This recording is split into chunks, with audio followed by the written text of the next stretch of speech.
បាទសួស្តីបងប្អូនទាំងអស់គ្នាបាទនេះជាស្តុកថ្មីរបស់យើងបាទជាប្រភេទព្រូសូន12ឆ្នាំខ្ពស់ option ខ្ពស់គួរសមបាទ option 3ក្នុងសបាទពណ៌ទឹកខាងក្រៅបាទអានេះជាប្រភេទឡានស្អាតតម្លាក់មកឡានមូលបាទទឹកឆ្នាំស៊ីនច្រើនបាទយើងជុំតិចតួចទេតែផ្នែកខាងលើបាទវាស្លកបាទជាប្រភេទឡានអត់ច្រេះបាទអត់ក្តៅអត់នៅខាងចរចាបាទឡាននេះយើងរៀបចំរួចស្រេចហើយ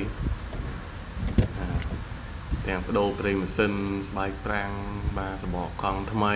បាទបងប្អូនអាចមើលជាក់ស្ដែងក្នុងថ្មីកោះគុជហើយស្រាប់បាទអញ្ចឹងបាទយើងគ្រាន់តែយកទៅធ្វើផ្លាកលេខជិះតែម្ដងបាទតែកុំភ្លេចបង់ពន្ធផ្លូវបាទជិតផុតហើយខែ11ហ្នឹង